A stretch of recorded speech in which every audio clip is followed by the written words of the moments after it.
दोस्तों, क्या धर्मराज युधिष्ठिर सच में महापापी थे? युधिष्ठिर के विषय में महाभारत एक बहुत ही विवादित विषय रहा है। उन्हें देवराज या धर्मराज के रूप में जाना जाता है, जिन्होंने धर्म के लिए समर्पित जीवन जिया। लेकिन कुछ लोगों के अनुसार उनके कुछ कर्मों ने उन्हें महापापी बना दिया। चलिए इस विवाद को गहराई से समझने की कोशिश करते हैं और महाभारत के इस महानायक के चरित्र को एक नए दृष्टिकोण से देखते हैं। इससे पहले चैनल को सब्सक्राइब करके बेल आइकन जरूर दबाएं ताकि हमें आपका पूरा सपोर्ट मिल सके।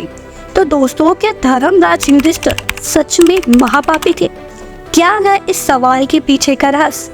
आज इस वीडियो में आप जानने वाले हैं, तो वीडियो को अंत तक जरूर देखें। युधिष्ठिर महाभारत में एक महत्वपूर्ण पात्र थे। वह पांडवों के पुरोहित धृतराष्ट्र के पुत्र और भीष्म पितामह के नाती थे। युधिष्ठिर का नाम संस्कृति में धर्म की स्थिरता को दर्शाता है। उन्हें सच्चाई और न्याय के प्रतीक के रूप में जाना जाता है। वह भारत के कई महत्वपूर्ण घटनाओं में युधिष्ठिर की अद्वितीय भूमिका रही थी। उन्होंने धर्मराज के अंत में अपनी जिम्मेदारियों का पालन भी किया था। अपने भाइयों के साथ धर्म के सच्चे मार्ग पर चलकर महाभारत युद्ध में भाग लिया था। उनकी न्यायप्रिय और समझदारी ने उन्हें एक सम्मानित व्यक्ति बनाया था। आपको बता दें कि युधिष्ठिर महाशक्तिशाली थे, क्योंकि युधिष्ठिर न्याय की रक्षा करने में माहिर थे। वह हमेशा धैर्य और सहनशीलता के लिए प्रसिद्ध रहे। वह सत्य का पालन करते थे। उन्हें अद्वितीय बुद्धिमत्ता की प्राप्ति भी थी और वह विविध परिस्थितियों में सही निर्णय भी लेते थे। फिर भी क्यों युधिष्ठिर को महापापी कहा गया? क्या है इसके पीछे का रहस्य? तो यह घटना महाभारत की एक दुखद घटना मानी जाती है और ऐसा इसलिए हुआ था क्योंकि एक बार पांडव अपनी पत्नी द्रौपदी को द्रुत क्रीड़ा में कौरवों से हार गए थे। पांडवों के बड़े भाई धर्मराज युधिष्ठिर ने अपने भाइयों समेत द्रौपदी को भी दांव पे लगा दिया था। हारने के बाद पांडवों और द्रौपदी पर कौरवों का राज हो गया था, जिसके बाद दुर्योधन ने अपने भाई दुशासन को आदेश दिया कि वह द्रौपदी को उसके बालों से खींचकर बीच भवन में लेके आए और उसके वस्त्र उतारे जाए। जब द्रौपदी को उनके बालों से घसीटकर सभा में लाया गया, तब द्रौपदी को आभास हुआ कि कुछ न कुछ गलत जरूर हुआ है और उनके साथ कुछ न कुछ जरूर होने वाला है। लेकिन जब दुशासन ने भारी सभा में द्रौपदी की साड़ी उतारने के लिए अपने हाथ बढ़ाए, तब द्रौपदी को इस बात का एहसास हुआ कि बहुत बड़ा संकट निकट आ रहा है। द्रौपदी ने सर्वप्रथम सभा भवन में उपस्थित सभी लोगों से मदद मांगी।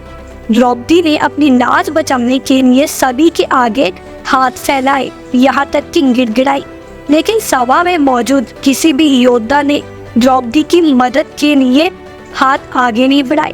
अंत में द्रौपदी ने अपने आप को असहाय जानकर भगवान कृष्ण को पुकारा और उनसे अपनी लाज बचाने की प्रार्थना की।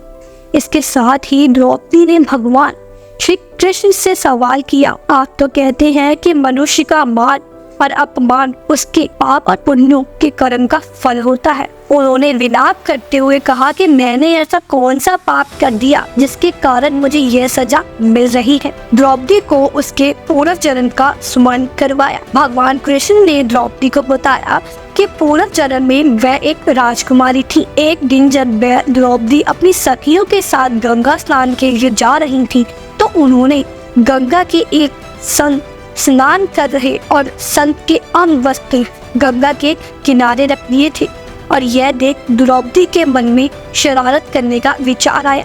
इसके बाद द्रौपदी ने अपनी सखियों के साथ मिलकर उस संत के अंग वस्त्र एक स्थान पर छुपा दिया और चुपचाप किसी दूसरे घाट पर स्नान करने चली गई। स्नान करने के बाद अपनी सखियों के साथ हंसते हुए द्रौपदी अपने महल में चली गई। तब क्रोधित होकर उस संत ने श्राप दिया कि जिसने भी ये घटिया कार्य किया है, जिसने भी ये प्रयास किया है और मेरे वस्त्रों का हरण किया है, एक दिन उसे भी अपने वस्त्र हरण होने पर समाज के सामने लज्जित होना पड़ेगा।